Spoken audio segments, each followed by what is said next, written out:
and welcome to another episode of the Haskincast podcast. I am your host, Scott Haskin, and we are here with episode 324. I am so excited to bring on my guest, Jennifer Scott, a wonderful filmmaker whose film is making a huge impact in the world, and we're going to talk all about that. Let's welcome her to the show. Jennifer, how are you? I am fantastic. Fantastic. Thank you for having me on. Oh, my pleasure. I've been wanting to have you on for a while. Well, really, ever since we met. You and I met and hit it off just absolutely right away.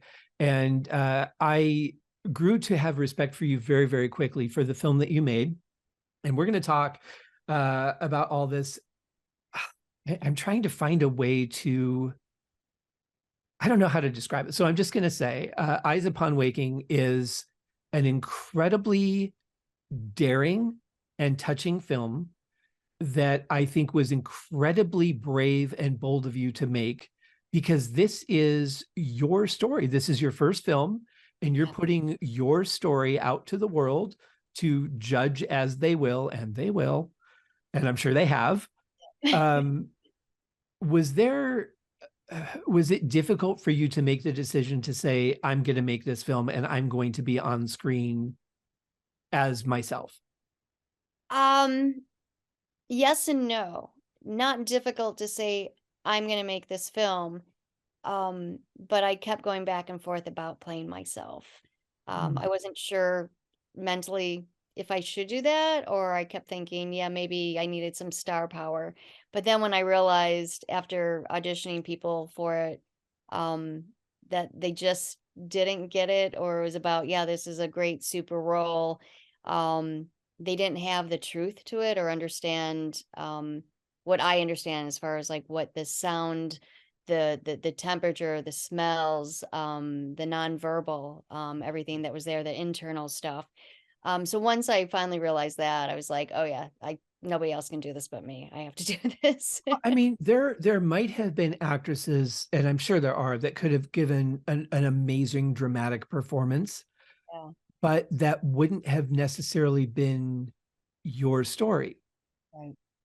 Yeah. And having that change, and I think that um there's more relatability where somebody's like, "Oh yeah, this is your story and that this actor portrayed it and wow, but holy cow, we're reliving it as if you were going, through it for the first time." I think is what really has this big effect on everybody after they see it and realize and because it's funny too because when they're watching this, they're so used to seeing me with the bald head. Mhm. And when I'm at the festivals, the first thing they say is like, "Wow, you're a lot taller on screen." And I'm like, "Yeah, and I didn't have to use an apple box." Or I didn't recognize you. Or you're so bubbly and everything. I'm like, "Well, I always was," but I was just like, "Yeah." But yeah, there you Well, go. I think that's the thing that I'm wondering the most is, while you're making this film and you're reliving these really difficult moments of your life, were you finding yourself going back into those feelings and situations, or were you able to separate yourself and be an actor playing a role? Were there some tough moments for you? Oh yeah. Well, what we did was we split this up. So I would get some money in 2013. So we filmed the first 5 pages. And then I got some more money in 2015. So we ended up filming, I think, another 6 pages. And then the meat of it, there was about 12 days worth left. And that was the meat where the ensemble and everyone comes together. That was where it was the most difficult. Um, the first half that we filmed, I didn't have a lot of dialogue. It was sort of like, okay, this is what she's going through, the nonverbal stuff. But in 2019, my production team really listened to me, and it was spot on. I mean, it's funny too because some of it happened here at my house, and so we filmed here. And I actually, you know what? In 2013, I remember after we did the scene from the opening scene, um, my dad, we had a reporter that was here, and my dad, he and I just held each other for like 20 minutes and just cried. And I think part of it was like the reality, like, wow, I'm going down there or finally making this. But 2019 was hard for me because when I would go on set, it's as if I was actually going back to the place that existed. and Yeah. I had a hard time with reality. Mhm. Um, it carried like usually I would be able to be, go into the character, and then when we're done, it's like, oh, okay, I go and I can shut myself down. Right. When I'd go back home, or I finally was like with the drive, it's like, okay, I got to put myself in the hotel just because I needed sleep. Um, I I woke up as Taryn. I mean, I was her 24/7.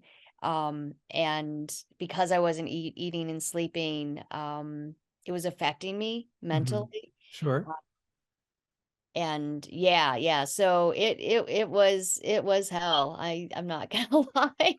I would think so, especially Yeah, the more introspective moments, the quiet moments. I mean, when you're delivering dialogue, you've got that to focus on and might have been a better distraction. But those moments where you're just sitting there and thinking or staring out the window, those I would imagine would have been some of the most difficult because your brain is open to be thinking about whatever and your heart's feeling what you're feeling.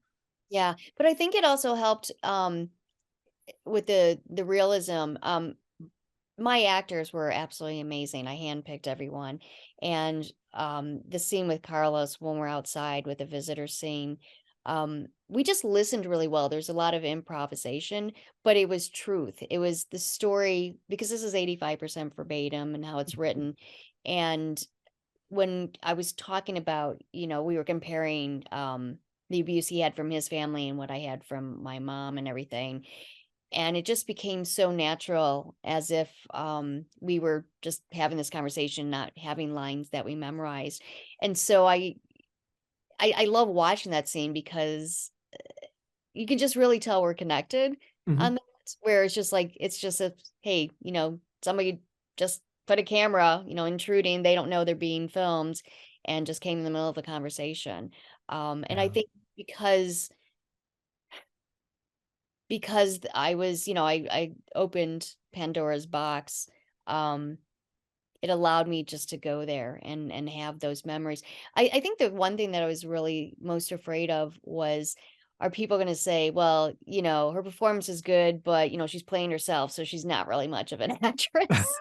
Well, And I don't think it's cheating acting though. I mean, you could look at that and say, well, you're not acting, but you are because you're not in that moment. You're yeah, recreating those moments. So you are going back. You're not in this place right now, but you have to pretend to be. So yeah. I think that qualifies as acting. Um, but were you how was it for your dad to be a part of it and watch this after having lived it? Because it's the same thing for him, right? You're recreating a situation, but you're also recreating a situation that he lived through, and he's involved in the production, and Yeah. he's there for you and being a great support system. But was it hard for him too to go through this again? Yeah, I mean, he was great. He's actually in my film 3 different times, in Mhm. 3 different looks. Um, so he enjoyed that, but he was always on set. He would always bring my little dog, because so I can get my little love. He's my service support animal. And, but I know it was difficult for him to be there. Like, he'd come usually like when we break for lunch or a dinner. So he's only there for a couple hours. But I know it was hard for him. But he was a trooper too, post-production, not post-production, sorry, pre-production, Mhm. painting and everything.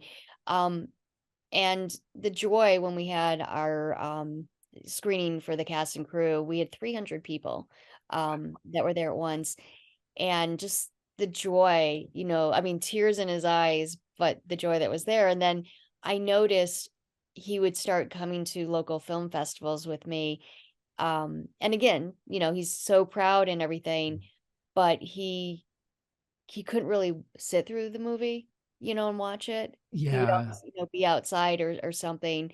Um, because yeah, he went through it with me the first time, and it's so funny because somebody asked him about that too, and he made a comment and says, I don't have to watch it. I lived it. I know right. what's going on. Yeah, Um, but to see all the hard work and determination, because there was times I'm like, this is never gonna get done. We had so many things happen going against us. And thank God I'm thick-skinned and Mhm. stubborn, because I'm like, I'll show you, I'll show you. So I think that was, because you get people, and we've had close people to us. They're like, "Is your film ever going to get made? I mean, is it going to get finished?" And my dad saw that determination, and I think for really to hear the feedback from strangers, um, and them not knowing, that he went through this with me. Um, he's just as proud as I am, on the That's response. awesome. Well, I love that. And I don't think that this is a film about suicide. No. It's based on the event of suicide. That's what kind of creates the situation that the movie takes place in. But I think, to me, at least watching the film, it's really more about understanding each other, what each other are going through, being supportive, and really recovery, finding your way and your reasons to not have to go through that again. Yeah. Would you say that's fair? Yeah, yeah, no, absolutely, absolutely. And that's why I always tell people, I said, it ends with hope, Mhm. yeah, no, because what I realized is, and the reason I said this film had to be made, and I'm the person to do this, is because there's so many films on the subject matter that do not address with what brings a person there to begin with. Right. And once they're there, what brings a person to cross the line? I mean, a lot of people think about doing it, and the safe thing is always the pills. But, when you have somebody that's hanging themselves or they're jumping, off you know, a tall building, um, they're serious. But it's not easy because I mean, I remember the first time that, I cut myself with a knife. Um, for half a second, I'm like, "What the hell am I doing?" And the first time Mhm. was like I was drinking more because I wanted to numb it and, like, not think about it, reality, would not hit. But yeah, that really that hurts. And I was surprised when I did it the second time, um, I didn't have any drugs or alcohol or anything in me. I was just in such a state of mind in Mhm. that darkness that nobody really existed. And I felt that that was important. If there's healing on the subject matter, that it's important for people to understand what's the insaneness, the pain that somebody's going through. Because a lot of people would sit here and say, if their loved one took their life, they turn around about them and be like, how dare they do that to me? And I'm thinking, we're not doing this to hurt somebody else. We're doing this to stop this intensified internal pain that we're not even allowed to talk about, to express. Yeah. And I just felt, that's why, the nonverbal, it was really important because, you can say things, but to engage an audience and to follow through and go through it the same way Terrence discovering it at the same time, is what makes it effective. Mhm. Um, but people have pain in so many other ways as well. People have chronic pain that Mhm. can, go to the depression. But so yeah, I think you really are spot on. It's really not about suicide because, I had people like, well, somebody's got to die. I'm like, why? Why does somebody have to die? You know? It's kind of like a post-apocalyptic film where it's not about the war that created the post-apocalyptic world. It's about the post-apocalyptic world. Yeah. Yeah. But I think there's a lot of misunderstanding when it comes to mental health, especially when it comes to things like suicide, because like you said, people say, How could they do this to me?" And I think part of that is deflecting a guilt Yeah. of I should have been there, I should have seen this, I should have, done more, whatever.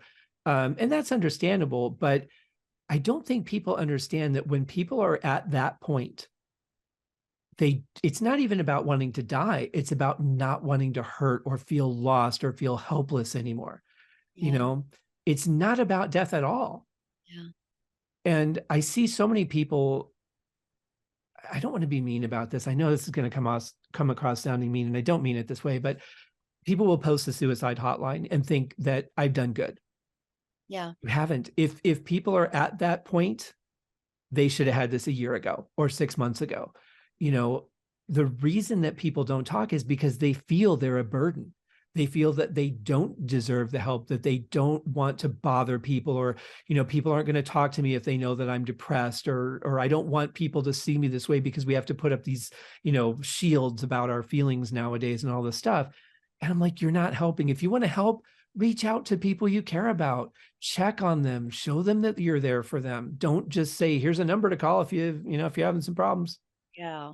Yeah. Yeah. you Because know? that's a cop out. It's like, don't tell me you're there for me and then shoo me away the minute I come to you and I ask. Right. But I've been really fortunate that I had a really great support system with my friends, and that they all lived on different coasts. So it's like, okay, it's 1 a.m. here. Who's up or who's not? Who's behind me? Okay, so like when I was in New York City, it was great. Where California, it was like, okay, they're still kind of up and all that. I can talk to them.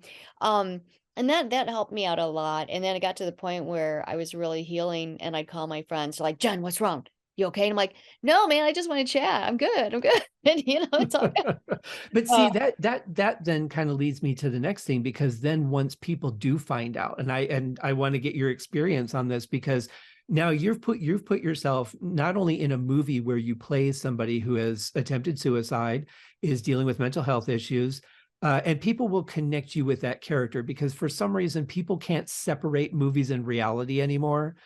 Don't understand that, but you are that person. You're playing yourself. So when people see you and they're like, oh wow, that's you, have people started treating you differently after that? Maybe with like, I'm gonna kind of shy away from you, or maybe treat you a little more gently because they're afraid they're gonna trigger you, not understanding that this was years ago in your life. This didn't happen last week.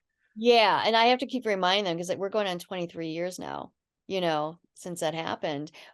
Sometimes, usually people that I don't know, if they don't have a connection or understand it, um, then they're like on eggshells, or they shy away or want to avoid me type of thing. Mhm. Um, Others that are really compassionate, but they if they know me well enough and they see my strength, they're not worried. But that being said, it's really hard because I actually had an episode a couple weeks back, and I'm not proud of this, but I was so tired, and I wasn't eating, and I was drinking, and I was saying stupid things, and my friends just like, Jen, you come so far, and that's a cop out and everything. And but then it got serious where they're like, "I'm gonna call the ambulance." And I'm like, "Don't you dare." Wow. I'm like, "Please. I am strong, but I'm at a weak moment right now." And I'm like, "My checks and balances. I haven't been taking my vitamins. I haven't slept. I haven't eaten. I have beyond stress that I can handle, and drinking is not helping, Right. in this case." And I was like, and I just got angry. I'm like, "I will never talk to you again. You wanna get rid of our friendship?" Because it's like, that is an embarrassment to do that. But allow me, because we're gonna this I tell people with depression, I said, "As strong as I come across, I got a handle on it." But here's the crazy thing, before that episode happened, I was bragging going, "I have not been depressed in at least a year. I can't tell you the last time I've been depressed." And then boom, that And your happened. body's like, I'll show you. Yeah, yeah, but I was like, the worst thing you can do, and I was screaming at my friend, I'm like, "You calling the cops or the ambulance right now, you thinking you're gonna help me, is not, because that means you never believed that I am as strong as I am, but I am Mhm. human, Yeah. and I'm faltering on this, and it happens." But and of course, I woke up the next day and I'm like, "God, I'm a stupid idiot, and that could have gone wrong." But I guess sort of like her pissing me off, I was like, "I'll show you I'm gonna stay alive," type of thing. That's a good way to challenge somebody. I dare Yeah. you. I dare you to stay alive. Yeah, exactly. Yeah, you know what? Yeah, especially if you're somebody like me that's stubborn. It's like, "I'll show you." Right. Um, Yeah. You should tell me I can't do something and I'll show you I can't. So you just work that from whatever angle you need to get what you want out of me. that's how Eh, I got the film made. The more people Yeah. tell me no, I'm like, "I'll show you." I mean, I guess I can understand it to a certain extent, but at the same time, it should be more, how can I help you? What do you need? Then this is what I'm going to do, which may or may not, it may make it better, it may make it worse. Instead of taking the chance, have the dialogue. What do you need right now? What can I do to, help alleviate your stress right in this moment? Let's Well, and to feel tell you better, the great the way this works is what would have been nice, or what I would do for somebody else who's going through this, is just let it go in one ear, not the other ear, sorry. Mhm. Um, and let me be dramatic right now, because I was feeling like I was lower than anything, a piece of shit. So I was basically punishing myself, Mhm. which was stupid. And the only reason I was doing that was because I was so tired and not eating, and Right. that's a big problem, on that. And so it was just like, let me just feel sorry for myself. I just need to do this because if I do that, then I'm not disappointed because I can't live to everybody's standards. And that's hard Yeah. time sometimes too, because everybody Yeah. expects me to always be strong. And it's like, well, I'm still human. Even if I Yeah. suffer, you know, I mean, there's a lot going on at Well, I times. mean, you could have survived and gone through the hospital and all the treatment programs and been given the most amazing tricks and tips and strategies of how to deal with life. But life is unpredictable. Things pile up, things happen that we have to deal with that come out of the blue, sometimes three or four things, and it's overwhelming. There's nothing wrong with having those moments. Nothing at all. If you didn't, I'd be like, you're hiding something, Yeah. you know? I Yeah. would be more worried about that. She can't always be this on top of things. You're human. We're all human. We're all going to have those moments. And we need to learn that it's okay. We Yeah. need to accept it for ourselves Yeah. and we need to accept it for other people. And it's a way of venting because I wear my Yeah. emotions on my sleeve. Mhm. And so I'm an open book, and in the movie, I would tell guys, if you're thinking about dating me, every different, oh my God, what's the right word? Personality or whoever I am, mood. I Mhm. mean, what you see is what you get. That is me. Right. There's that softness, there's this and that. And I like myself. I'm not perfect. That's okay. But that's just my way of venting. And unfortunately, like I said, it just got, when you and I were talking earlier, I just, I'm dealing with no air conditioning with my walls cut out, dealing with mold, my dad's health and this and that. And it's just like, and I think to tell Yeah. you the truth, what brought that on is I have a birthday coming up and getting older, and I I expect to be further along in life at this age than I am. And I I'm understand. just Yeah. freaking out about that right now. But you know what? That being said, my birthday comes and goes. It's like, yeah, you get through it. You got your bitching out, you get Mhm. it out, and then you move on. And that's I know myself, and my friends should know that about me too. It's like, yeah, just let me do it, and I'm Mhm. good. You I know? think for me with the age, like age is not a big deal to me, but every time I get pushed into another bracket, like on a survey or if I have to fill out a form, I'm like, damn it, that's one more bracket. I'm that much closer. Yeah, Like yeah. that's the one thing that makes me feel old more than anything else. You have won a ridiculous amount of awards. And when I say ridiculous, I mean that with the greatest respect. I mean, when I look at your website and the link to the website is in the show notes, you guys, the trailer is on the website as well. Go check it out. This is still doing the festival circuit, so it's not available for public consumption at the moment. But as soon as it is, we're going to have you back on and let everybody know so that they can go watch it. But for those people that are part of the festival circuit, you need to see this film. And there's a reason that there is a sea of awards that it's won. Um, I I'm really weird. Like sometimes I can watch something that I probably should feel more about over and don't. And then I can watch something that's completely nonsensical and get incredibly emotional. Oh, And wow. it all happened when I got injured, when I smashed my toe with a 90-pound grease shuttle. All of a sudden, like everything changed that day. I cry at everything now. I'm like, that polar bear is just trying to get dinner. And he's mauling an alligator. Um, but this I can't do film, the Folgers, the commercials for Christmas, the Folgers, and oh yeah, comes and sneaks in. They didn't expect him to come home. I cry every time. He's here. Hey, Peter, or whatever's. Yeah. exactly, yeah. But with this film, I think I was able to keep a reasonable distance. I remember there were a couple times I did get a little bit choked up because I really wanted to concentrate on the film, and watching what you had created. I'm trying to like wear all these hats instead of just sitting down and enjoying this as the film it is. But there were a couple moments where I remember getting like rooting for you and then being like frustrated because you weren't advancing as much as I wanted you to, and the other people, like it was such a roller coaster of emotion, this film.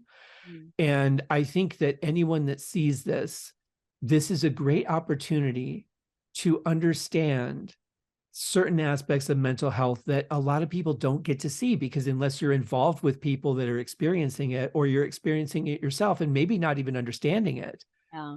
this is an opportunity to see how you can help people, how you can be supportive, and even just checking on people can make the biggest difference in someone's Yeah. life. Well, and the ensemble that I have, I mean, there's one scene in there where they're revealing, you know, how their family's treating them or their friends or why they're where they're at.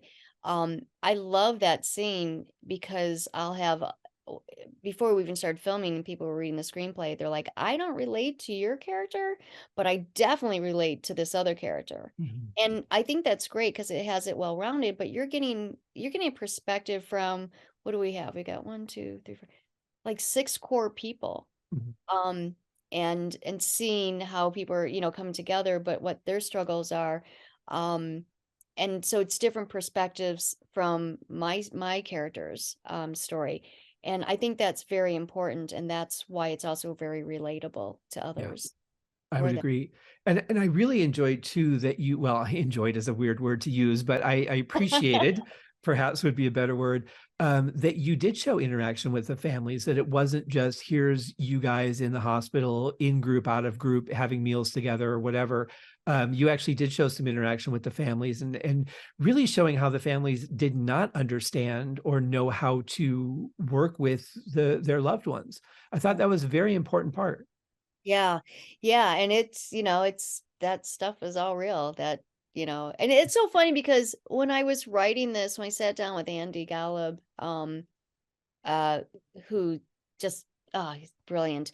Um, it was almost like it was not reality that I'm gonna actually make this film. Mhm. It's like, yeah, let's see if I can write it and maybe, I can play one of the put a scene together for my actor's reel or something like that to showcase something.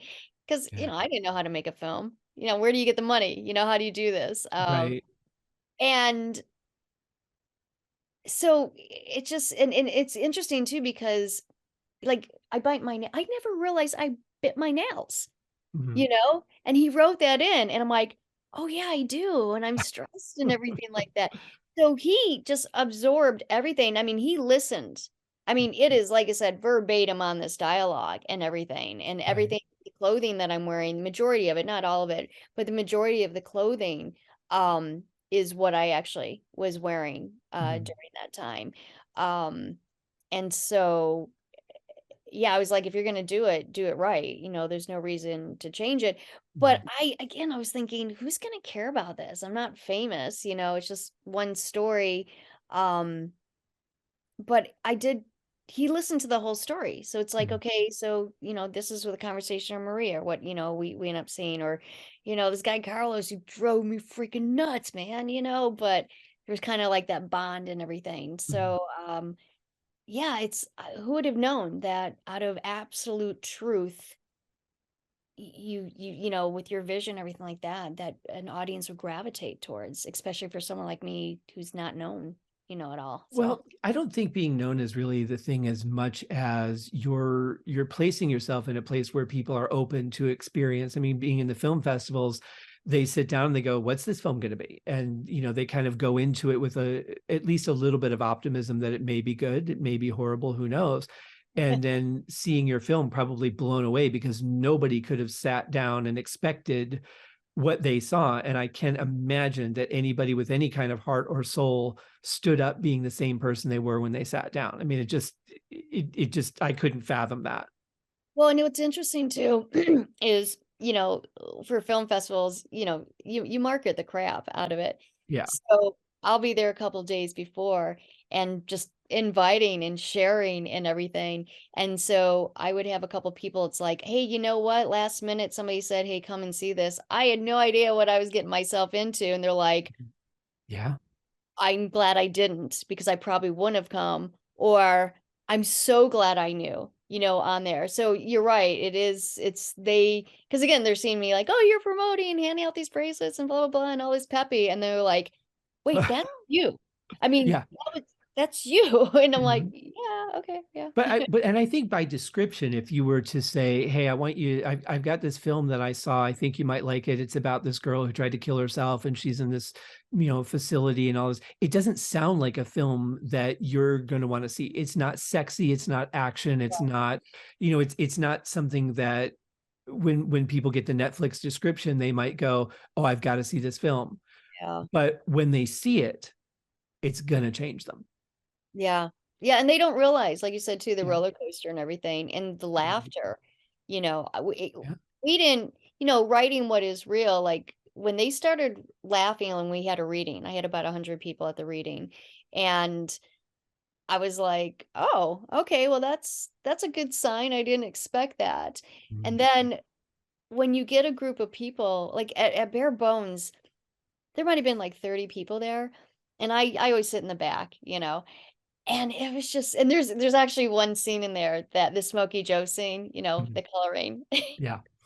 I'm the one crack because I'm sitting there, but that delivery, I'm like, "Oh my god," but it's just fine humor.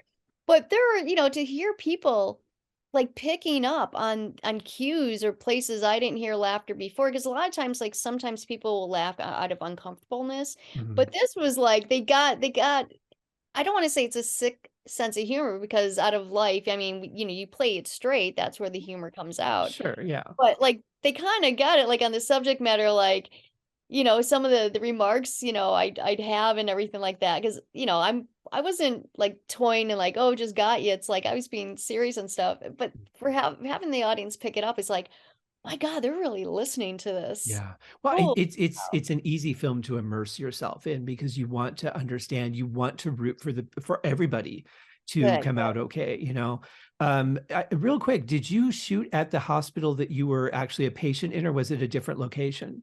We did. Well, here's the deal. So the hospital closed, and then they had 2 floors that they were renting out, and we tried to film there, and the realtors are like, "Nah, we're not going to have any of this."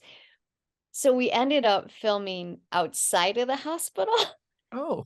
So in the beginning, like when Taryn's first in there, and then you could tell like she's from the ER, and then you have the van like driving by and people walking by, in the desert shot.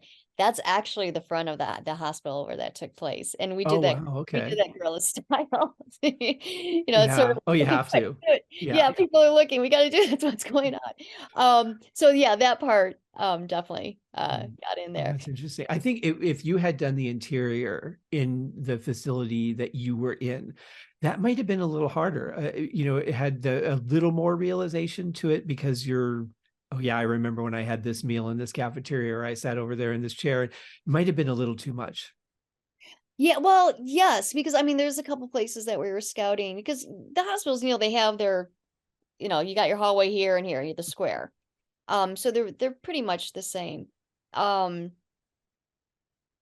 but what was interesting is we ended up filming at Howenstein, a school out here in Tucson, Arizona, that's been closed for at least 10, 15 years. Okay. And that was in the round. Hmm. And you couldn't tell that from our filming. No, not at all. Um, but so what was great is all the breakout rooms and everything, because I would show to my production designers, I would say here's, because the hospital, okay, so the hospital is one, but the holding facility that exists, we were not allowed to film there, and I understand because it's still up and going. So Mhm. I went on their website, and they had the photos, the actual, I mean, everything that I'm talking Wow. about. So Mhm. I showed that to my production designer. I'm like, this is what it looked like. This is a setup. This is how we had it. And they were able to incorporate that. So Wow. yeah. Yeah. So That's I don't think cool. I don't think it would have mattered if we were back there at the actual hospital, or if we got into the facility. Mm. um it still is very effective. Oh, yeah, I'm sure. Well, before we wrap up, you got to show your film, and I think you did a Q&A at the Chinese Theater in LA, did you not? Yes, we did, and I got to see, oh my god, like little Zoe, I mean, she was like 9 years old, and she's grown and gorgeous and 16 and so much taller than me right now. And just, yes, my composer Henrik was there, and Stephen, my DP, and oh my gosh, Rosa and Judy. Oh, yeah. I mean, it was so great because A lot of people that I've worked with or cast out of LA, I haven't Mhm. seen since. Right? So, Yeah. oh, it was phenomenal. Yeah, yeah, it was. That place is very special to me. I've gotten to see a couple of premieres and Q&As there.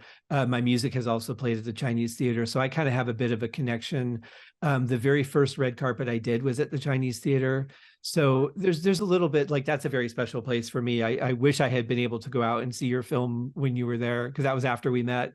Um, I'm curious. I hate red carpets. I loathe that whole process. Um, I hate having my picture taken and do posing. you? You always notice, like, in pictures, it's like, they're always like, "Look at the camera," but I'm, like, looking away or off, or I'm like, because But I'm uncomfortable, and even yeah. I'm I'm okay with I'm getting better with interviews, Mm. but I get tongue-tied and Well, you're yeah. doing great here, if Okay, that okay. helps. But like, and there's so many cameras like flashing at you, and people are trying to talk to you and tell you to look this way and that way, and Yeah.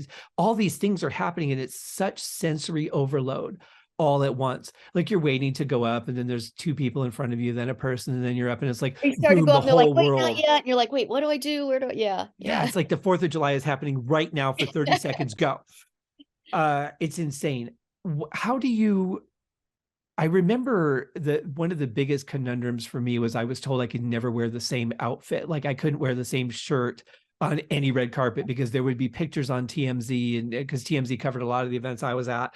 Oh, I didn't get that far. Good for I you, man. was thanks. Yeah, I don't know that I'm proud of that, but um how would like did you have a strategy for how you would handle red carpets, what you were going to wear, what was too much, what needed to be done for different events? Like what was your experience with that? No, I think it depended on the weather, for comfort. Mhm. Um, and, I wanted to look cute and sassy since the audience is seeing me with my head shaved and very tomboyish and in flannels and stuff, nothing really attractive. Uh, Right. but I haven't, yeah, I haven't worn the same outfits, but I've worn the same wigs. I like wearing different wigs. So there's sometimes I'm a blonde, like the bare bones, that didn't turn out so well. The blonde one didn't quite work, you know? Oh, Um, and then the hat, I mean, the trademark, I always wear my hat. That's my trademark too. So that's been consistent in all the festivals. And then sometimes with the dress, like, I've always made sure I didn't wear the same dress at mhm. the award ceremony on that. But now I might have to because I can't afford to get any more. Well, I mean, there's only so many different things that you can buy to wear one time and then, Yeah. get rid of it. Yeah. Yeah, I always found that very frustrating. Like I even got to the point where fortunately I had a lot of different ties. So I had like a lot of fun ties like Cirque du Soleil and Gumby and Beethoven and all kinds of things. So the tie part wasn't a problem so much as just like at least having a different colored shirt. Because as a guy, I can wear black pants to 100% of the events that I go to, and no one's going to care. But the shirt, the tie, that's the stuff that'll get picked out, right? So Yeah. yeah, I always found that very frustrating. And you know, was there one where you're like, okay, I have to dress like to the nines. This is a big one, or you know, That was Australia. Yeah, that was the first award I won Best Actress, and I almost didn't make it. There was issues not on my end, with the visa, and I was stranded at the LA. I slept at LAX for 3 nights. Or Judy helped me like the first night to get like a hotel. It was like $200 a night. yeah, And then my friends finally are like, "Yeah, Jen, we'll come get you." I'm like, "Can I take a shower at least or poop, or something?" right, yeah, Um, I was to the hilt. mhm, I had a dress that I bought 12 years ago, and I was like, "I'm gonna fit in this," and it was gorgeous, and I had a short pixie haircut, but I missed my premiere, but I was, yeah, on there, and then Sholo, was because that was the first really big premiere here in the US, and the dress I wore, it was so cold. I wish because it was short sleeves, I'm like, "Oh, I wish I shoulda just gone with comfort." Because then you start looking at photos like, what are other people wearing? mhm. Um, I didn't dress up at bare bones. Some people did, but I was like, "Man, I'm just into comfort right now." Um, but, like, at the Chinese theater, because it was rainy and cold, I'm in my ski pants and my little Ugg boots and stuff and the sweater. I was like glasses, I think I was wearing my glasses at that time. But yeah, the one in Australia, AFIN, it was just the award ceremony was just absolutely amazing. The dinner, I mean, the courses throughout and everything, and um everyone's gown was gorgeous, on that. So that was fun. That was like Mhm. my version of the Academy Award, Sure. Well, I Yep. mean, I love the fact that you got to go to Australia at all and just to, to see your film premiere there, the fact that they were even playing it. And I mean, Yeah. there's Well, so many great things about you getting to go to so many of those premieres. yeah, and I was supposed to the first one was in the UK, and Mm, when I went to go, the flight was like $800, and I was like, "Man, I really wanna be there, it's the first one," and I couldn't afford it. My dad's like, because it premiered on my birthday, and mm, my dad's like, "Well, I'll pay for the flight, I'll give you the rest," and I'm like, "Really?" And then the next day, it went up like $3,000. jeez. And I was supposed to start a job, so I was like, "It doesn't make sense to fly there, and then I literally have to turn around the next day to start a job." Right. Because if you're gonna go out there, I mean, I wanted to spend more time, and then, I was supposed to go to Portugal, um, same thing, I just the way this is not the best year, Mm, to try to fly, yeah. um, but and the weather and everything, and I didn't wanna go by myself, I wasn't feeling safe with everything. Oh, sure. There was one in Mexico, that we're supposed to go to, and, that was gonna be another, grand event and everything, and it got canceled last minute, and then I was supposed to go there next month, but again, with everything's going on, I'm like, I couldn't find anyone to go with me. I'm like, I don't really speak the language, and the hotel's like an hour away, and Mm, my gut is just saying, "Don't do that." And then, I'm running out of money and all that. But sure. what's Yeah. helped me is like when you put your film on your credit card, so I had all these, flights and hotel points and everything. Uh, Sure. but hold on a second. Um yeah, yeah, so that was kind of a bummer on that, because for me, it's like if especially overseas, if they're inviting me, it's I out of respect, it's like, "Oh my gosh, I'm gonna make the effort to be there. This is so Oh, amazing." And I love yeah. traveling, and I have friends, worldly. But it Mm. just yeah, it was just really hard. Just things have changed with airlines and expense. But you know what, in my heart, to tell you the truth, I felt like I was at the ones I'm supposed to be at, you know? Yeah, I Um, think that's the way it works out sometimes, yeah. but I'm glad you got to go to some and experience that. Last question before we wrap up. We've got to talk about Edie McClurg. For those of you who that name might sound familiar to, you might know her as Herb Tarlick's wife on WKRP in Cincinnati, one of my all-time favorite Right. television I shows. forgot about that. Yeah, Yeah. or as the secretary at the school in Ferris Bueller's Day Off. She's done a ton of work. Very Yes. unique voice. You certainly know her voice if you heard it. Yeah. How did it come about that you got to work with her on this project? Oh my gosh. Um, One of the first films I was involved with producing, um, I had Sid Haig, Joseph Ez, and Bobby Zadar. And I was so surprised to find out how easy it was for me to just call their agent, Mhm. and Yeah. ask. And Mike, who was Edie's rep, was I think Gloria repped Sid and Mike was repping Edie. And I was like, well, we build up this rapport. And as a producer, these guys got paid and they got treated well. So Mhm. I was like, who does he rep? And I'm like, oh my God, Edie would be absolutely perfect. But before that, I saw Edie in a movie. It was a dramatic role. It had something to do with like a mental institution, like a cuckoo thing. And I was like, you know what? People really don't see the side to her. And this is a Yeah. serious role. Mhm. And I wanted the world to see that there's more diversity to her and open more doors. Cause she and I were talking about, because I asked her, I said, what, if you had any role that you haven't played, what would you want to do? She goes, I'd want to be a serial killer. I said, how about a grandma Ooh. serial killer or something? I mean, Kathleen Turner kind of had that.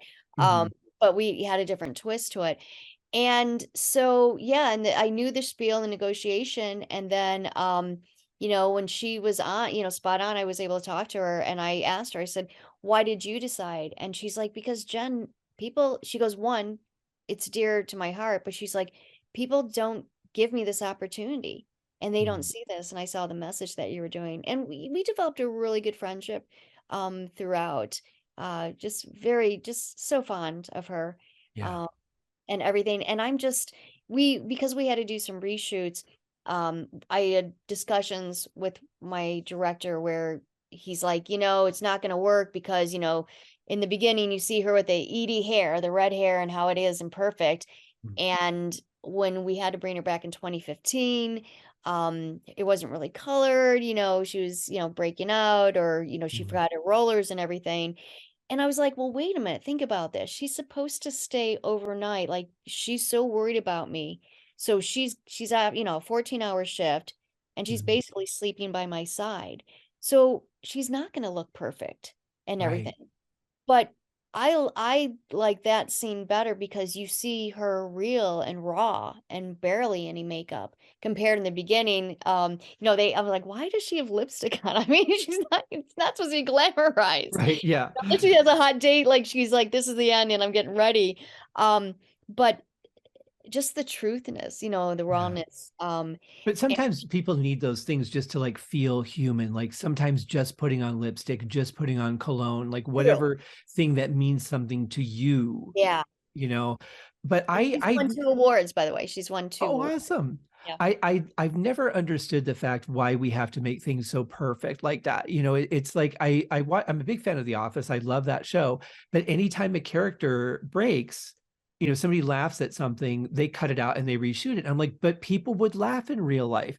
If you're shooting a documentary style thing, why aren't people allowed to have real human reactions? Why couldn't she not look exactly the same the next day because maybe she did her color a while ago and it's starting to fade, or she's just maybe she was wearing a wig the whole time. I mean, there's so many things, Yeah, as long as it doesn't look out of continuity, because there's a difference. If yeah. you shoot it right or you edit it properly or explain it away somehow, then it makes sense. If it looks like a continuity error, then people are going to start getting focused on that and not on your story, and you kind of lose them a little bit. So it's kind Well, of a fine line. time passes because to Mhm. solve that issue, I said at the time, I said to the director, I said, "Well, let's do a sunset, sunrise, Mhm. set sunrise to Right. show the passage of time." Mhm. Then we come back to her. So they know, like, there's been some time going through, and that would make more sense. But to tell you the truth, because, I marketed this, so I had about, you go to the theater, rent it out, and you say, "Okay, here's a questionnaire, watch it, and your thoughts." Mhm. And one of the questions was there anything that pulled you out of the moment, or that you felt, um, in the beginning that didn't work? And they're like, "No, what are you talking about? It's like perfect." Like, I think, and I think, again, because it was so well written, that people aren't sitting here going, "Oh, well, that clock's off, or this is out there, or wait, there's Yeah. short," and all that, because they were really, taken in. But I Mhm. I know when I go to movies and I start looking at the extra, now, of course, as at producing, I can't look at a film ever again the same. I'm, like, checking out the Yeah. screen and the wardrobe and stuff.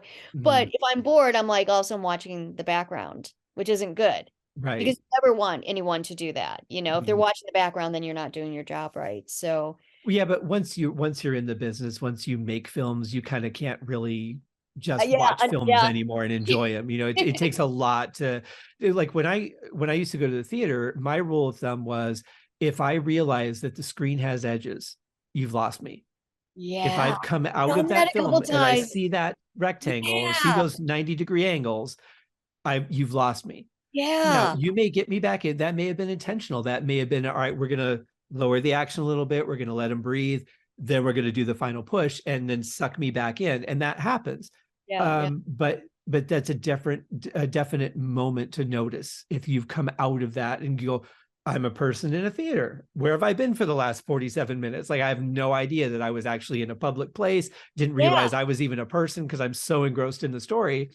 When I come out of it, you got to find a way to suck me back in. Well, and I've seen this film over 1,000 times, Yeah. and a good sign is if I've seen it that many times, because most people are like, "God, I'm tired of this film. Can we get over it?" I'm like, I love it every Mhm. time.